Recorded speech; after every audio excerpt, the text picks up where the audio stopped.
also, of course, have Michael Here, Roberson.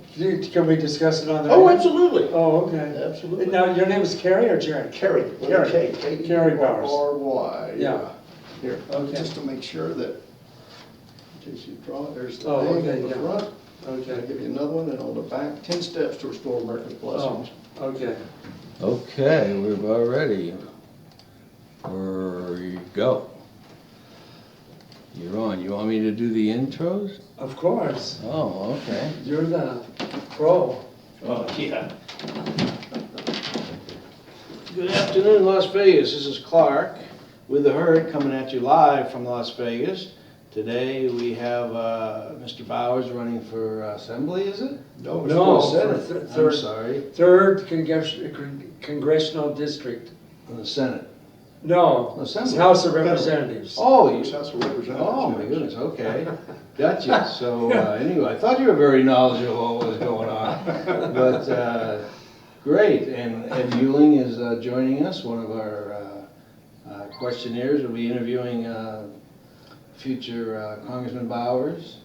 And let's get started. So Thank you very much, kick Clark. it off. And Kerry, why don't you tell us a little bit about yourself and why you're running for this post and what the ambience is of the campaign. Okay, be happy to do that. Thank you for having me on the show, and thank you too, Clark, for the Thank you. opportunity to be here today. I'm going to assume my signal level is good. I don't know how close I need to set to this mic. We good there, That's Clark? pretty good. Okay, very good. Well, a little bit about me. Originally from High Point, North Carolina. Went to The school. furniture- Oh, the furniture furniture city. capital. That's Yeah. right. But unfortunately, It's quite an amazing city. it is. They still have the International Furniture Expositions there, but unfortunately, the furniture industry, like with the textile industry, that's been taken over by international markets for the most part. So, you know, a lot of the furniture we see today, it may say it's from North Carolina, but it may have been that they screwed the cushion on the chair that came from Indonesia or someplace like that. Oh, So, you know, Is that really- bad? Oh, it is. It is. It's that Yeah. bad. You know, we look around and we see for example, Thomasville Furniture Stores. I think the last furniture store, the actual maker of Thomasville Furniture in Thomasville, North Carolina, has been gone. Must be getting close to 10 years now. Oh, there's So you do continue to have some manufacturing, but a lot of it is products that are imported, just like with a lot of the products we have today. They come from overseas and get put together there. But in that area, there was a lot of skill in making the furniture. Oh, absolutely. It developed over the decades. That's exactly right. Not only did you have the abundance of human resource, and a human resource at a good price too, because it's always been a right to work state. It's never been a state that's been Oh, I see. heavily unionized, and a consequence of that is then plenty of people to work, both in the textile industry as well as in the furniture industry. And a lot of people don't realize too, but most of the yellow buses we see on the road around here, school buses, were made in High Point, North Carolina, at Oh, I didn't Thomasville know that. Buses. I've never heard that. Which was the second largest bus company in the world at one time, and where my mother worked for 39 years as a secretary up until her death just before retirement at age Oh, really? 64 there. That's when people work for corporations their whole work life. That's exactly right. So, But Las Vegas tried to overcome High Point in the furniture market That's- by building.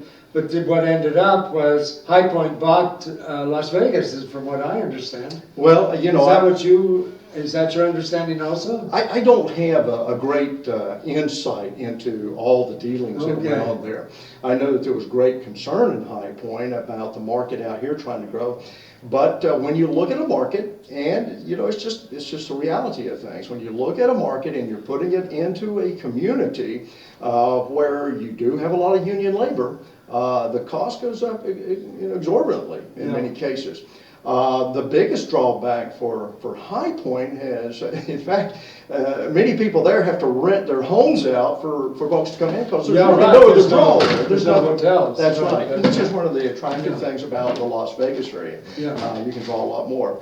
Yes. But grew up in North Carolina, went to school at East Carolina University. And at East Carolina, I completed a 4-year degree in corrections and law enforcement. But also while I was there, I received an ROTC scholarship, which enabled me to be able to complete college. Which, by the way, I started mowing lawns at age 12, and by the time I was 15, I was already working almost 40 hours a week because I knew if I wanted to get through college, I was going to have to pay for it myself. So by 15, you were working 40 hours a week, doing what? Washing dishes in a Chinese in a Chinese restaurant. They had Chinese restaurants? They did. We had one in town. That was it. And I would. That's weird. It is, but I loved it. I worked with Henry and Helen Wong, and they had the only Chinese restaurant in that community. There had been one many years earlier that had gone away, but Helen and Henry came into town there and opened up a Chinese restaurant, and I and my brother both went to work there, and he was 14. He was a year younger than me, and we were working 5 hours a night. I'd have to get home quickly from high school, jump on my bicycle, ride about 5 miles to the restaurant, and then work from 4 to 9 at night. My dad would come and pick us up in the pickup truck and throw our bikes in the back and get us home. And then on Saturdays and Sundays, did he have guns on the back? No, he didn't have guns on the back. We weren't that rural where we were that we were actually running around with those on the back. I started working in, and eventually, through college, I was working on average about 3 jobs at once. I was working for A&P in Winn-Dixie, setting up produce racks on the weekend. I was doing roofer. Winn-Dixie is a food chain. It is a food chain. It's not around here. Oh, no, we don't have those around here. Winn-Dixie, Dixie, it just doesn't go to the west. So they are a wonderful chain of stores in the South. But did that, also worked as a police clerk and a dispatcher while I was in college, a substitute dispatcher. So work is something I've never been adverse to in any kind of work. And the same with my parents. They were blue-collar laborers. Neither one of my parents graduated from high school. My mother did go back and get a GED many years later in life. But they taught us the value of hard work. They were self-made individuals. One of the things I guess I've learned out of that is their ability to be able to save and always making appropriate purchases in life, so that they both passed away very wealthy people. And that was really from conserving, and I've learned that.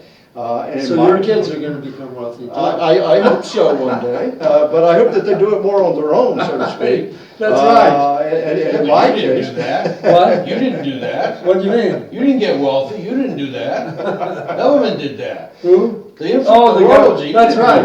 That's right. Obama's told us Yeah. people don't do that. The government does it. No, not at all, not at all. I'm very blessed, kind of going back to my background. When I did go into the Air Force after I graduated from college, I ended up staying 30 years with the United States Air Force. I was principally a navigator electronic warfare officer flying fighter aircraft. More specifically the F-4 most of that period of time.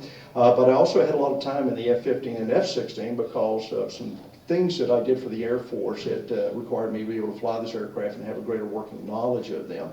But I got to tell you, in the military, one of the great things about the military, and particularly when we're looking at our candidates out there, and especially folks like myself, that were career military officers, there is absolutely no civilian equivalent job in the world. Yeah. None whatsoever. None that is required to take care of their people, take care of their families, pick up and move around the world, to sit down and do war planning in 1 year in the Far East, and the next year you're in the Middle East doing war planning, or maybe in Europe working on the NATO staff, working with people around. Like I've supervised, when I was on the NATO staff back in the mid-90s, I had 10 officers I supervised from 5 different nations, and we were doing electronic warfare planning and reconnaissance planning for all of Central Europe. There is nothing that can compare to that level of complexity, breadth of experience that you will get in the military. There's none. So can I throw a question at you? Yes, sir. Why do we see so many homeless veterans and veterans with so many problems? Well, I think not like you. Well, I think one of the reasons that we see people. You got really a unique experience that really benefited you. Well, we don't know what was the encouragement, first of all, for these people to enter the military. Were they draftees? Which Well, I there's still doubt some it. draftees. They could still The be. draft stopped in what, About 1972? 72. Yeah. So that would make them just a little bit older than me at age 61, so 72. If you take a They're look young at people, they look like young people. to some me. of them are young people. And again, we have to look back at what was their encouragement, their incentive to initially enter the military. Was the military a passion, or was it a way out of where they were at that point in their lives? For me, it was always a passion. There was never any doubt I was going to the military. And while I was in the military, I did a good job. I don't know what level of work these people did while in the military. I don't know if they got out with an honorable or dishonorable discharge Yeah. in many cases. Yeah. If they're an individual that served honorably and did well and had fallen down, then that I have tremendous compassion for. But if they're an individual that never really had worked well in the military before they got into the military, since they got out of the military, then I have to place them in a category with any other individual. I can't really look at them in any other special way than that because of what was their incentive. What was Well, their I think passion. you pinpointed maybe the distinction, whether it's a passion for the person or whether it's an escape or some other motivation is involved. And it seems like one of the motivations now is, since the job market has gone so bad, that it's a way of making money, really. Yeah, in many cases it is. You And know, the wages have gone up in the military quite a bit since you started there, I'm sure. they have quite a bit, and again, we do put a lot of focus on the veteran, and I always hope that focus. When you is say well we, placed. you're talking about the VA? I'm talking about Or- the nation oh, as a whole, really does. okay. You know, one of the great, I can go to almost any restaurant, any discount store in this city today, and if they see my military retiree card, well, that'll be a military discount for you. Yeah. That can be anywhere from 10 to 30%. That's a Really? huge savings. Huh. The military, from my perspective, that those that go through and do well, do a good job while they're in, stay focused when they get out, they're going to be a success. But that's not true for everybody, and that's not true for everybody in every No. line of work either. And for those that did go in and did a good job and fell on hard times, I think that we should help them to the extent we can. But do we help them more than we do a police officer that fell on hard times? Do we help them more than a fireman that fell on hard times? Yes, I think that maybe in some cases we can, particularly if they went into a combat situation. But it gets to be to the point almost that there's a lot of focus on one group, on veterans, and I think there should be to some degree. Yeah. But let's don't lose focus on the whole population of homeless out Yeah. there as well too, Yeah, right. because they all are in equal need in many cases. Yeah, right. And can you tell us something about your race, about who's in the race, what your motivation for running? Well, absolutely, and you know, kind of pick it up from where we started and down my career there. I did 30 years in the military, retiring in Okay. 2006 at Eglin Air Force Base, Florida. We stayed in Florida after that. I ran a small business providing technical training services back to the military and defense industries, specific to radar and infrared systems and how to be able to counter those. And then I got heavily involved with something called the FAIR tax, which is the National Retail Sales Tax in the late 2008, early 2009. Became so heavily involved with that that I have actually edited some portions of the legislation that we have before Congress today, in H.R. 25-155, which are companion legislation for that, and became a national level spokesperson. And that kind of led me to look at more than just tax issues. And in 2010, I started looking at, well, where do we stand on immigration? Where do we stand on health care? Where do we stand on Social Security? And in 2010, I kind of got inspired to start doing research on each one of these major issues that we have out there today. And I looked at what's the problem? In other words, where are we today on these? Where do we need to go on each one of these? And in each case, I said, where we need to go has to meet two primary requisites. Number one, it has to be constitutionally merited, and number two, it has to be It has to be economically constitutionally what? merited. In Oh, other merit, words, it's got to okay. have merit. Yeah. Constitutionally. The other thing is it has to be economically principled. Now, I said I have an undergraduate degree in policing. I also have another degree in electronic engineering technology, and then I have a master's degree in business administration. So I have a fairly wide breadth of knowledge, and I feel like I've been very blessed in being able to have a capability to draw my attention and focus on the certain issues and assess them appropriately, and with the certainly with a business background, be able to put them in the right perspective and knowing my Constitution as well and coming up with good solutions. So I set about coming up with some new ideas on how to approach each one of these.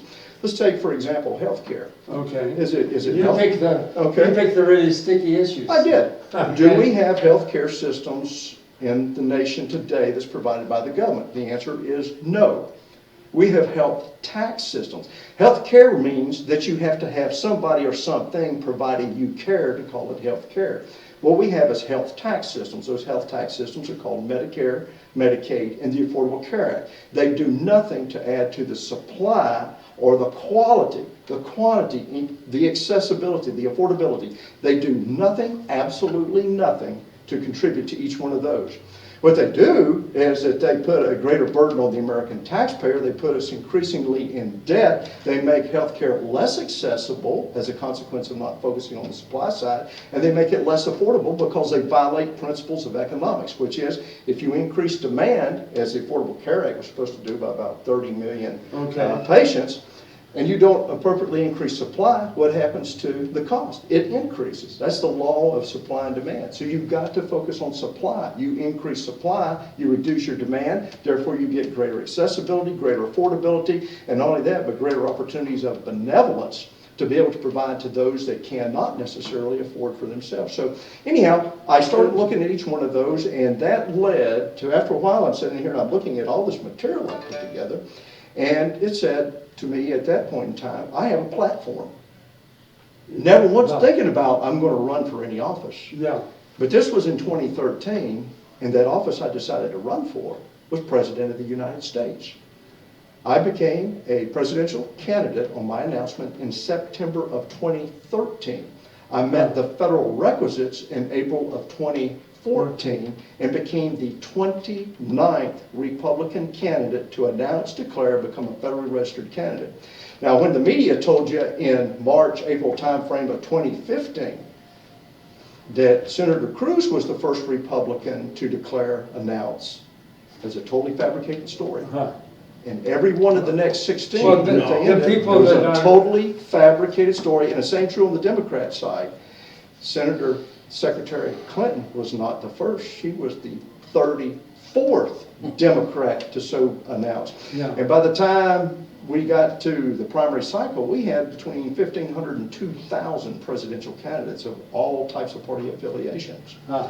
The people don't know that. Why do they not know that? Because not only is it the media, but it's a corroborating national political committees on both the Democrat and Republican side that failed by omission to properly inform the American people as to who they are. Then we are forced into having the candidates we have today, not on the merit of what they bring in terms of a plan to redirect the course of this nation, but simply on publicity. Yeah. Publicity On their alone. ability to deal with the media. To deal with me. Let's look at Dr. Carson. Dr. Carson was a man that had not stood, if he had not stood up 3 years ago at a prayer breakfast where the president sat in 2 seats away and made some comment. I've gone back and watched that video several times. It's not even a critical comment. But had he have not have said something at that prayer breakfast, Dr. Carson today would be enjoying life as a retired doctor. Bottom line. He is, therefore, a candidate created by the media, because you may recall that almost the next day, Fox and every one of these other major networks that had any interest in him started putting him on TV, and they created a candidate.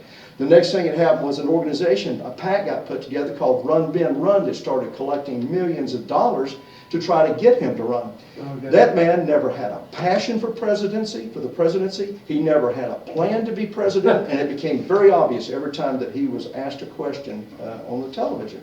So that's a good example of how the media creates candidates, and they do so for their own agenda, not one that's conducive to the American people. Someone like myself that actually put together a good plan. My wife and I traveled for 25 months around the country. We spoke at 10% of the Republican Central Committees throughout Iowa. Really?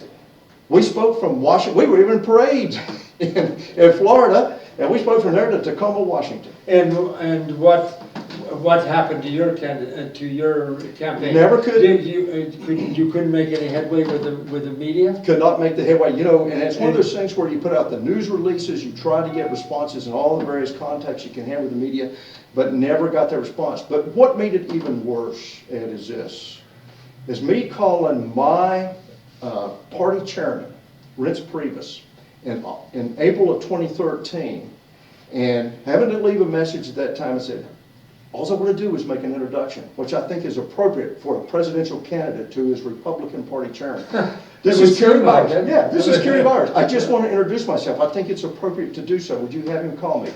I never got a call. I waited until July, the following July. From March to July. To March to July. You ever called somebody and you've had the secretary answer and they said, just a moment, you know they're there. Oh, that's right. You know they're there. The attitude change. But they come back and they say, I'm sorry, he's not around. Yeah. He's not available. Well, could you have him give me a call? I'm Kerry Byers. I'm a part of his party. I think I have a good plan. I just want to introduce myself to him. But that never happened. The problem is that in both of the political parties there is zero leadership because there is zero focus on doing what is right for the nation as opposed to doing what is necessary in order to collect more money.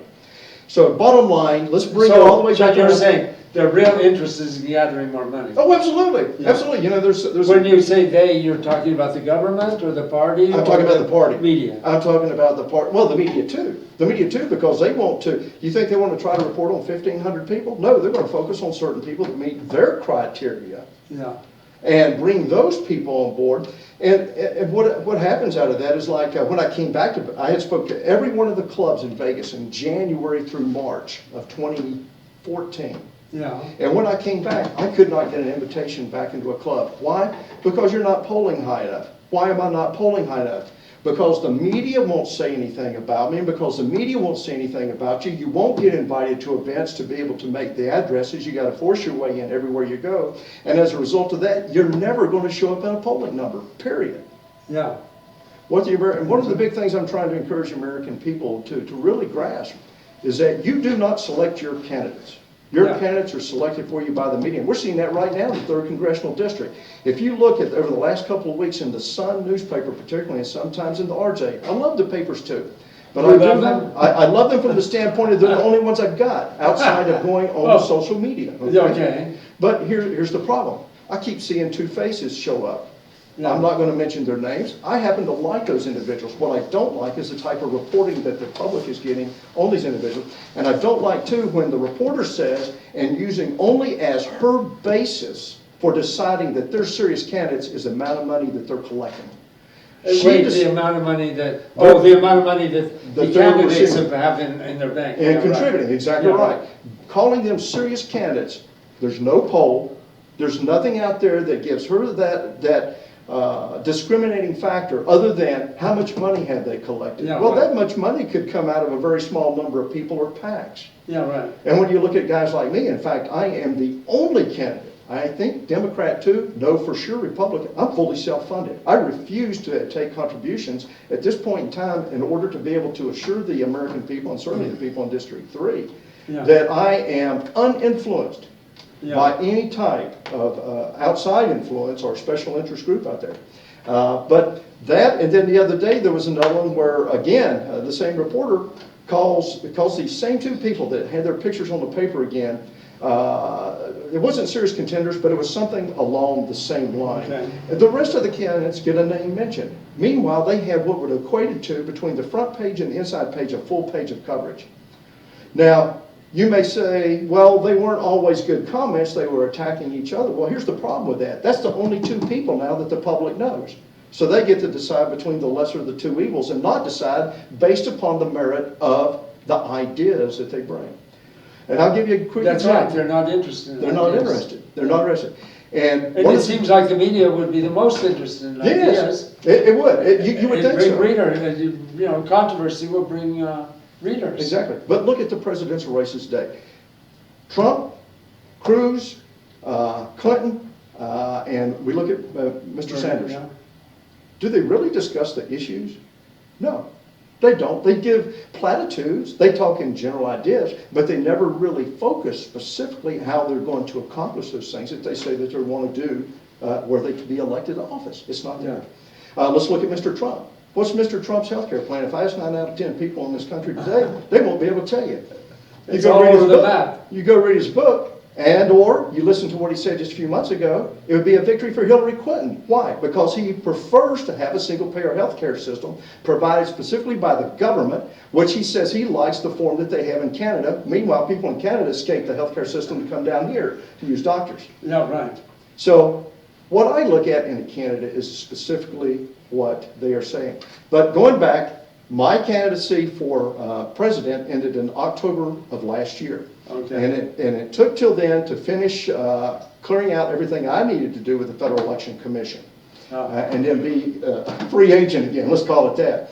But lo and behold, Congressman Heck decides that he's going to move up. Here's another career military officer that's now looking to run for the Senate, so it provided another opportunity for me to be able to step in, run this particular seat for this office, and continue to share the ideas that I have. And by the way, those ideas are not only in page after page after page of things looking at government reform. Heck, I got 25 pages of Excel spreadsheets alone of how I will eliminate 3 executive departments, 209 sub-departmental entities, and another 104 Three departments? 3 executive departments. I would Which define. one? Number 1 would be Department of Education. Yeah, Number 2 would be Department of Housing and Urban Development.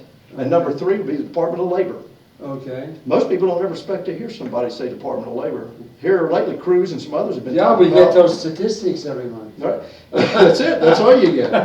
But if you take a look at it, what does the Department of Labor represent, as well as Department of Education and some of these others? They're monopolies.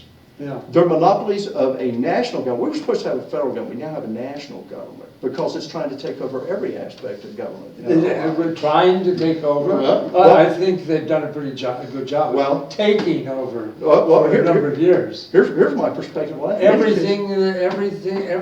The shape of this table or the construction of this table is determined by the And federal they government. represent eternal life. What? The best example of eternal life, because you can't get rid of them.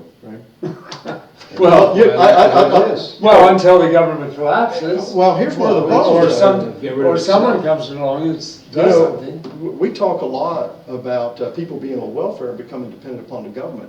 Same thing with the states. The states have surrendered their authority, have surrendered their power to the federal That's government. right. And now they're afraid to act today, because if they act on something today that they strongly believe, what does the federal Look government at the say? bathrooms in North Carolina. There you go. Same thing, take away billions of dollars Yes, in sir. roads. What's that got to do with, Exactly. It's extortion. And what we Whatever. have in that case is, we don't allow monopolies in business. Why Right. do we allow it in our federal government? The Labor Department represents a monopoly. I say get rid of the Labor Department, push it back to the states. Congress can do what they need to do in order to make sure that we have safe, working environments, all the other things that we need within our work today. The labor unions and a lot of the things that we got involved with in the federal government had to do with the mining in the Northwest many years ago, where the miners were subjected to very, very bad conditions and other conditions that people have had, working around the country. But what has happened is that we have surrendered so much more of our rights to power by the federal government, and they hold that power over us now through the purse string. They tax us to death, and then when we want to go against what the federal government says, they want to take that money away from us, so they hold a monopoly of it. I say get rid of the Labor Department and let the states compete against each other for corporations, businesses to come to the state. It's a part of removing the free enterprise, not only from our businesses, but into our government as well. Well, that was the original intent. Yes, That there would absolutely. be competition among the states. Exactly. Without going to war. Right, right. Yeah. So anyhow, for me, what it's boiled down to is that I came up with a campaign. It was called Restore America's Blessings, and those blessings are those of life, liberty, and the pursuit of happiness. And I don't think anyone would doubt that those blessings have been severely eroded. What's eroded them? Well, it's been laws, regulation, and taxation. Laws that have lessened the value we should place on life, that have obstructed our liberties of choice, and that essentially taken from us the resources necessary in order to make those pursuits of happiness. So from that, I came out with what I call the 10 steps to restore America's blessings, and you've got those on the back of your card. There's videos on the website. And also from that, you'll see something you will not find probably on any other congressional website in the United States. And that is when you go to my detailed website, you're going to see 14 pieces of legislation out there. 2 of them I will co-sponsor. One of those already in Congress today, and that's HR 25 in the House of Representatives, the Fair Tax Act. I've actually done editing on that. That today has more congressional sponsorship for tax reform replacement measure than any other proposed tax reform measure I today. love that concept, Mhm. tax consumption, not income or performance production. Absolutely. But you'll hardly ever be able to get any traction because it takes all the power away from the politicians. You're exactly right. People need to understand that. So when we hear... No one understands it though. They don't. They cave into it. And unfortunately, the congressmen and the presidents don't understand it either because they don't have a good grasp. How can you grasp No, it's 78,000 a pages means of of code? control. They understand. It's a It means is. controlling people's They income, couldn't buy controlling Santa people's Claus anymore, businesses. they couldn't buy votes anymore. All of their political agenda goes out the window. That's right. No. Here's one of the things I really encourage American people to be very wary of. Do not accept any form of income tax, be it flat or graduated. I know a number of the Oh, presidential absolutely. candidates are talking flat tax. Let me tell you something about a flat tax. In order to have a flat tax, number one, you got to have the 16th Amendment to the Constitution. That 16th Amendment gives Congress the power to be able to tax income from whatever sources derive, as often as they want, as much as they want, and as many times as they want the That's same right. income, because No.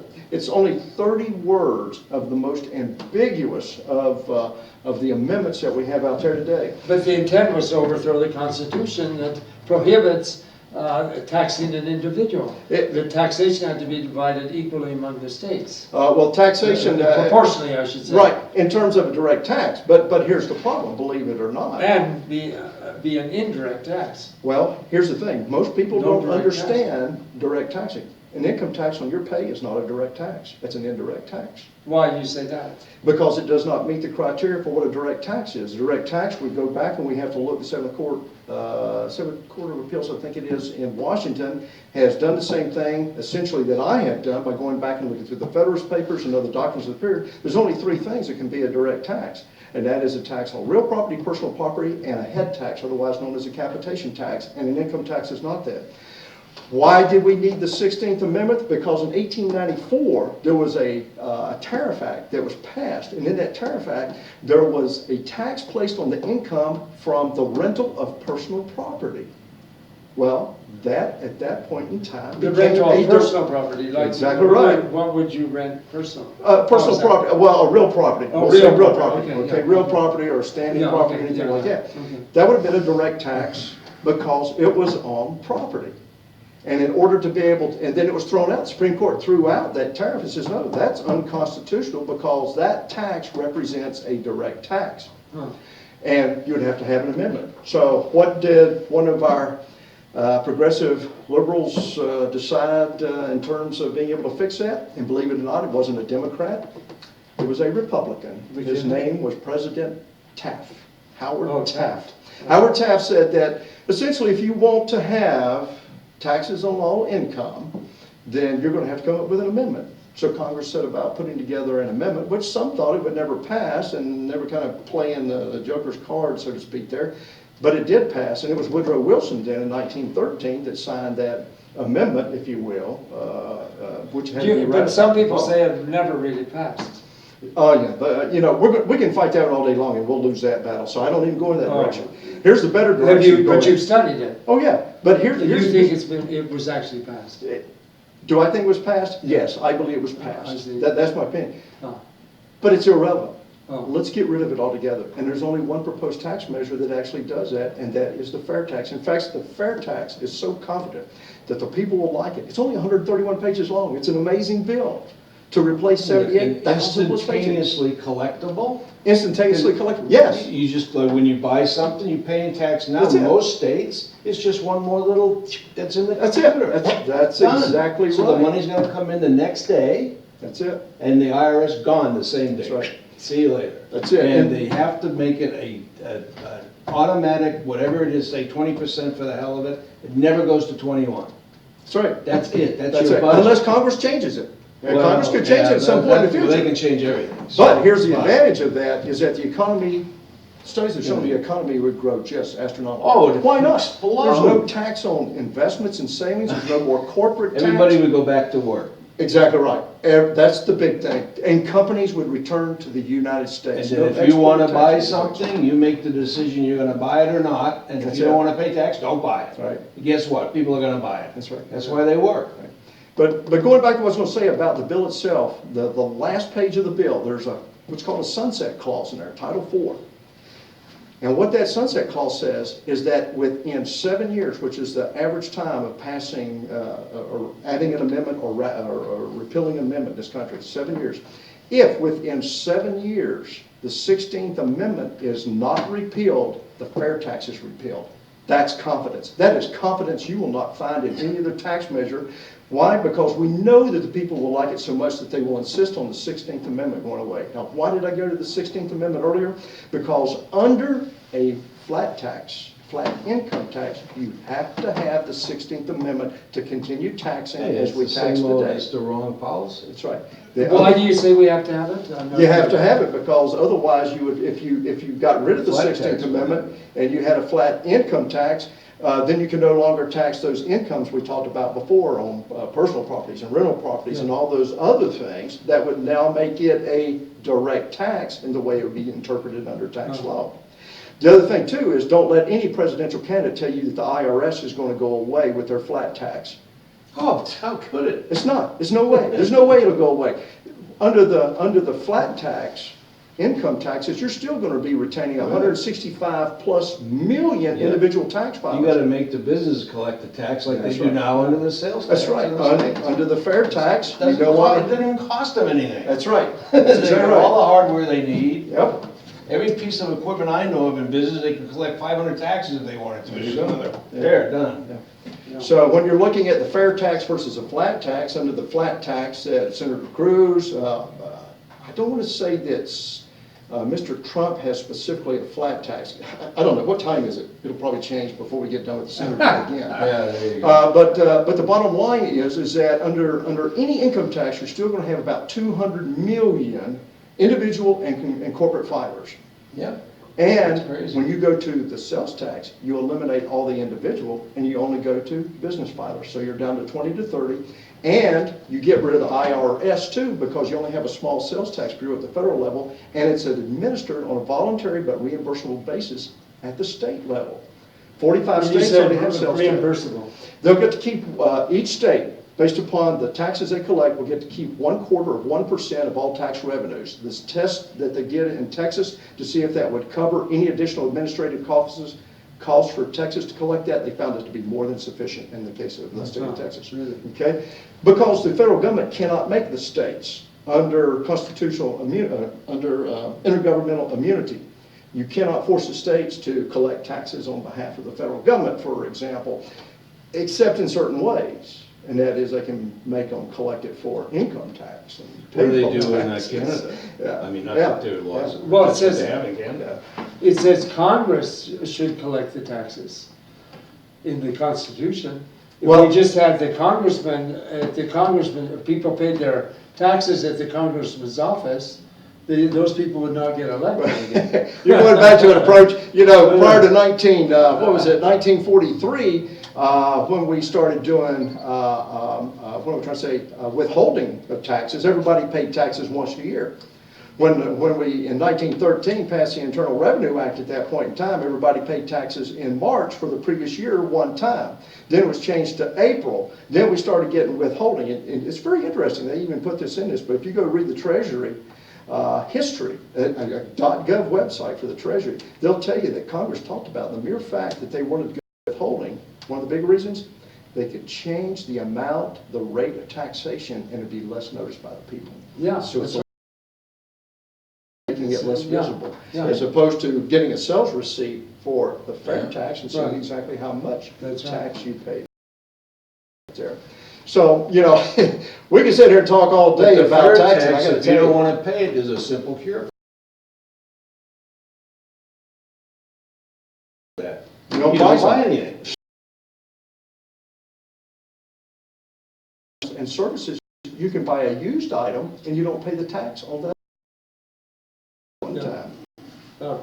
And it's easy to prove this. All you gross domestic product, you look at what consumption versus numbers personal are can good. take in. even get legislation to Congress, we had to be able to prove that you would have revenue neutrality. In other words, any new tax system comes in, Right. has to demonstrate it can collect at least as much as the current system.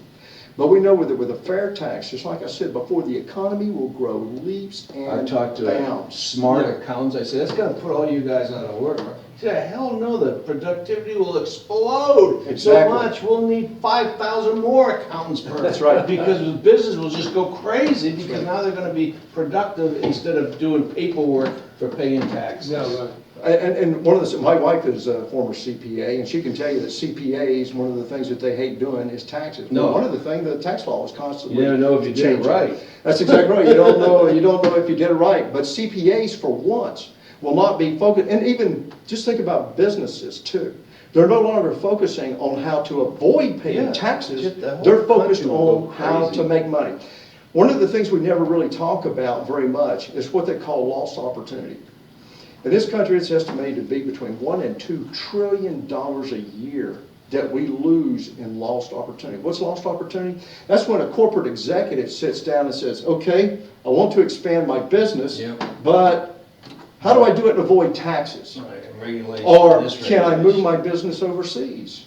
Yeah. As another good example. So you've got all these things going on that are completely eliminated by Yeah. going with the consumption tax. Yeah. It makes so much sense. So Oh. again, when you hear a president or a congressman, they talk about lowering taxes or flat tax or income tax, let's keep this in mind. Every avenue will have to be left open that we have open today. And today we have over 400 changes on an annual basis to our tax code. The ink will no sooner be dried on a flat tax, if it were passed, then the very next day, the changes will immediately start because you didn't close the avenues to make that happen. Yeah, right. No? Yeah. Now, your second point is restore state sovereignty.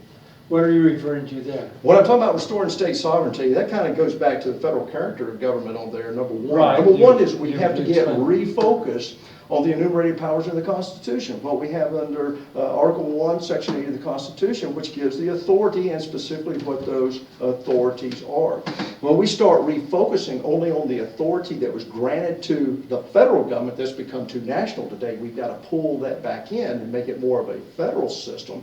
Now we start reserving more things to the states to do as opposed to what the federal government has Well, been doing. everything was supposed to go to the states and to the people. That's exactly right. That's exactly right. And we were only supposed to give certain powers, certain authority, both to the states and then to the federal government, as far as the individuals giving up certain levels of right, if you will, in order to have that authority exercised over them.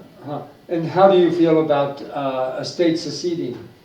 A state seceding from the Yes. union? Yeah. I don't concur with a state seceding from the union. But isn't that part of state sovereignty? Well, that the people of a state can decide what they want? People of the state, I have to go back and look at the Constitution again, but I don't remember at any point in the Constitution. No, there's any nothing in the articles- Constitution that But prevents I do- it. I But do- it's just taken for granted, sort of, that the people form there. If you had actual they're- state sovereignty, you wouldn't need to do that. That's exactly right.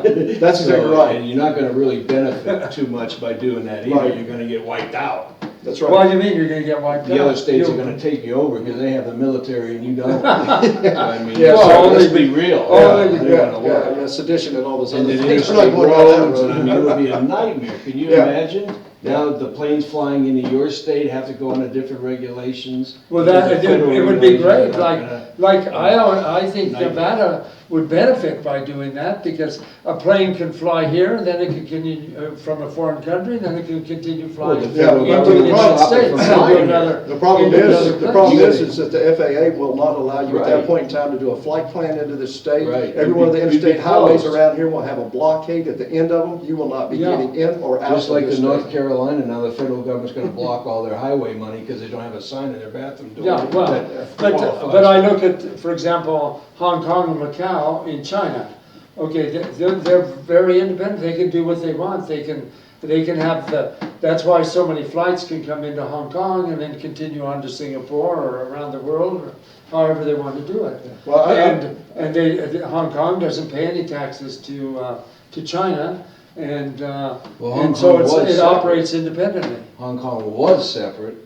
Now It it's is. kinda like not, but it still kinda is. Yeah, Well, here all the And states so- have been combined into this 50-state federal government, and now you're talking about one dropping out Right. here, one dropping. Yeah, it goes the opposite It's direction. the opposite, But, yeah. you know, Tough. having been there a number of times, I can see You the have to advantages restore of the it. Constitution, that states have sovereignty. If it's not enumerated in the Constitution, that the federal government has this particular right and obligation, then the states have it, period, that's it. Yeah. And the federal government can't infringe upon it. Yeah, another thing, if you look at Nevada, the federal government's created a number of laws that really impinge on Nevada particularly. For example, the tip law. Nevada is affected more than any other state by that. For example, the difficulty in tourists coming into the country. They have to go through the United States Embassy, and they have restrictions. For example, another one would be the laws regarding money. What do they call that? Laundering of money. Well, all money gets laundered at some point. This is eventually used, but the casinos can't receive it. They have to conform to the same regulations as a bank. You know, And we could probably, if they could take the money that's being stored all over the world, they would have tens of billions of dollars flowing in. you know, there's probably a lot of things we could hypothesize here. Yeah, But there's one thing for sure. okay. We have a beautiful document that was written in 1787, ratified in 1789. But it's been violated. It's been violated. So what does that tell us? We need to get back on the course that was laid down by the founders of this nation, because if we do that, you know, no system seems to be perfect to everybody 24/7 and 365. But it is the best system because it is a system that provides us the greatest opportunities of any nation in the world. It's our failure to abide by that system, our And failure enforce to it. continue to enforce it, to hold on to our rights, to make sure that the states retain their appropriate power and that the federal government retains its appropriate power. And whose fault is it that they have that power? It's your and our power. Yeah, It's our fault. But- It's our fault because we as the citizens of this country yeah. have allowed the government to grow and to be what the government is today. How do we do that? Well, I'll give you a great example. Let's go right back to the election right now. How many people do you think that are actually watching your website today? Let's say, for example, they're in my district, will actually go to our websites and look and see what the individual candidates have researched, come up with solutions, and presented to those to the people. Written format. And with legislation to go with it. How many of your people out there listening today will actually do that for any candidate out there? They won't. No. It's because we've become too complacent. We've become lazy. But we depend on the media. That's And why we- the media has and such that control. was my next thing. We're going to take it from the media, and the media is not going to give you the truth. No. I'm here to say that the media has their own agenda at every single level, and they're going to do with that what serves their purpose, not what serves our purpose. I was very blessed that the Sun put a letter to the editor in the paper after one of those articles I was talking about earlier, that I was criticizing what they had done by saying that they are serious contenders based on the money. No, serious contenders are people that have researched what is wrong with this nation and come up with good, economically, constitutionally merited principles. And if we, as the electorate, fail to go and identify those individuals and support them and fall back only on those that have the prettiest sign on the street, have the most obnoxious commercial on television, or read the newspaper only, then if you feel like your liberties have been taken away from you, that's your fault. No. Your fault alone. The government did not take it from you. You surrendered it. Yeah. Bottom line. Yeah, but what can a person do though? What can a person do? Yeah. They can start Well, doing what I just candidate- said. They can start picking the right candidates to start with, and failing to do so, you're going to continue to go down the path. But you as a candidate, how do you convince them to do that? I'm doing it right now. Yeah. I'm here very passionately explaining to you that there's a candidate in the 3rd Congressional District, the only candidate in the 3rd Congressional That's District. really studied the issue. That's right, that studied the issue, that has come up with significant plans. And by the way, And no one knows. I didn't mention a while ago, this I thought was pretty, if somebody that was a congressional candidate wrote a new global strategy for engaging the ideological threats that we have around the world today, and submitted that to a congressman, and that congressman thought it was worthy enough to go before the House Armed Services Committee and the House Permanent Select Committee on Intelligence because of the value he saw in something that really presented something that otherwise has not been presented. Don't you think the media would grab onto that and share that with the American people? No. They didn't. because I am that candidate. I submitted a new global strategy for engaging the threat that we have around the world today to Congressman Heck, who liked that enough that has done exactly what I said. It's being shared with the members of the House Armed Services Committee and the House Permanent Select Committee on Intelligence. Why? Because it does three things that we failed to do strategy-wise in this country. Number one is correctly label the threat. Number two is present a strategy that not only can we relate to at the public level, but between the public and the government and intergovernments around the world. And the third thing, big thing that it really required was it asked the president to direct the Secretary of Homeland Security to come up with public training programs to inform the public about the threat, their mode of operandi, how to go about to report the various threats around there, all the things that we need to do today in order to, well, at least at that level, having the best deterrence, which is at the public level against the domestic threat that we have today. All this went out on many news releases that I put out. I've talked about it at other events. And there's not a single thing in the media about it. So, what is this ideological threat that you're pointing out? Well, you know them as ISIS. I call them just a criminal But sect. that's a new phenomenon. That's a new phenomenon. But you did this a long time ago. No, I did this. It was actually submitted the 2nd of March. Oh. But it just was now. based upon research that I'd done earlier on a national defense strategy, but submitted it to him in full draft bill format. I knew how to write legislation. So I submitted him a full draft bill that he could look at. Also, he didn't have to have done actually is sign it. Instead, at this point in time, he's sharing it with other members to garner their support at this point in time for it. But the bottom line is that strategy, it doesn't look at any one specific one. It's a strategy we can use against any ideological threat anywhere of any type around the world, both foreign and domestic.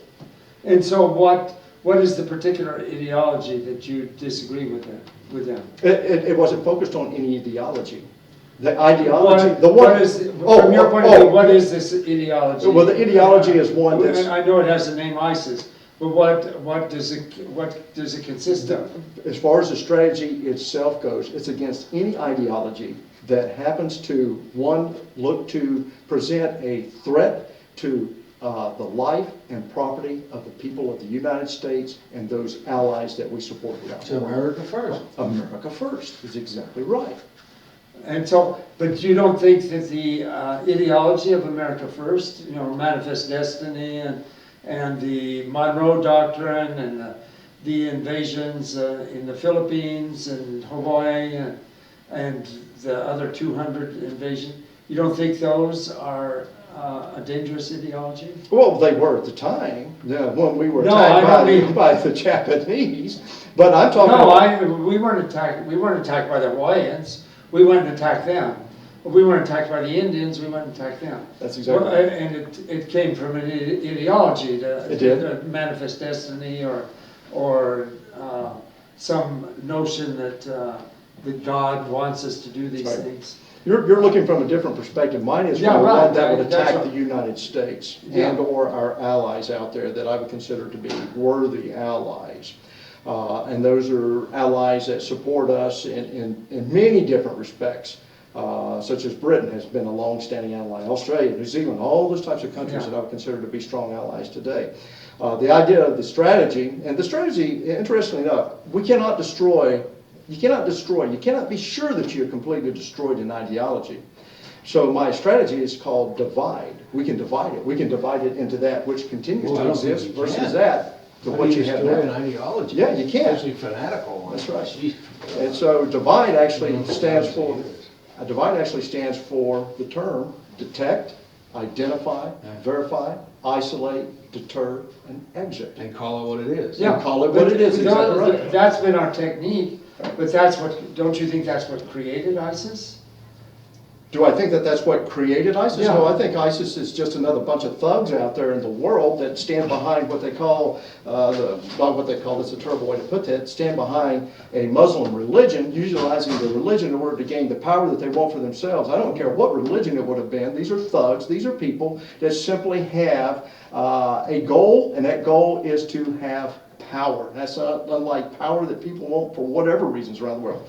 But the unfortunate thing about this, because they have attached, when we look at ISIS, which I call a criminal sect, okay? I prefer not to call them by their name, but I call them a criminal sect. The criminal sects that we have around the world, unfortunately, we have mislabeled what they do. When you started using the word terror and terrorist, which by the way, I think those are inappropriate too. We have crimes and we have criminals. We did not have the Nuremberg War terror trials. We had the Nuremberg War crime trials is what we had. The words terror and terrorist, unfortunately, and in whatever language they're said in, have become romanticized by the people that are prone to be drawn in to those types of ideologies.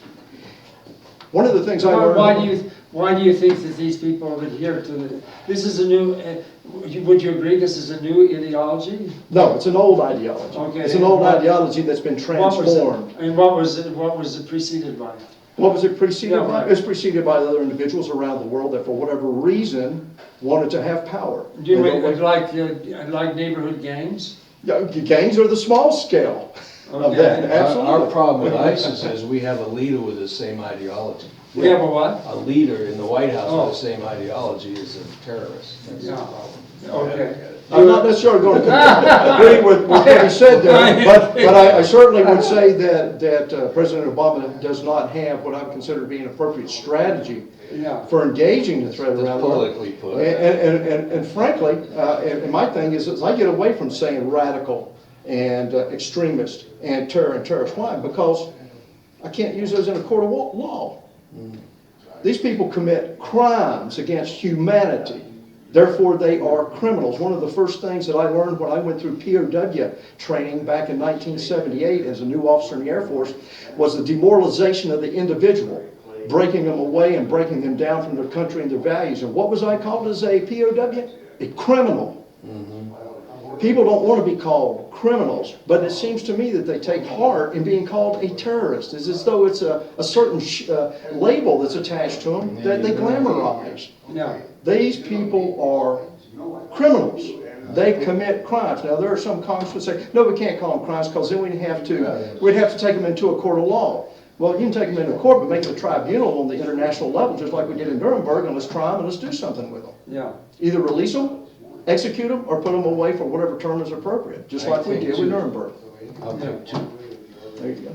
Okay, it looks like we're coming to the end of our hour here, and I really appreciate you coming in. Can you tell, you're not taking contributions? I'm not taking contributions. I'm the only candidate that does not take contributions, and also, because I am so well prepared, I am the only candidate that has put a two-term limit.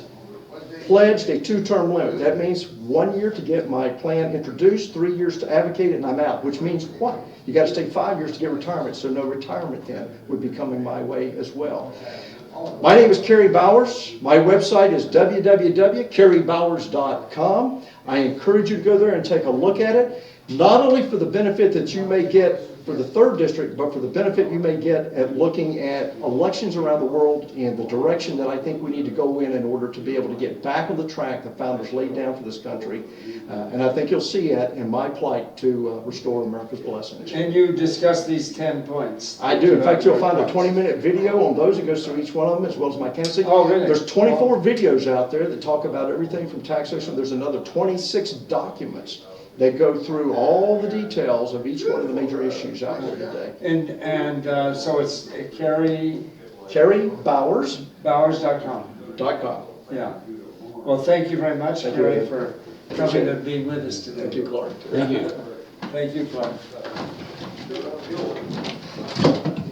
My wife is sleeping. She always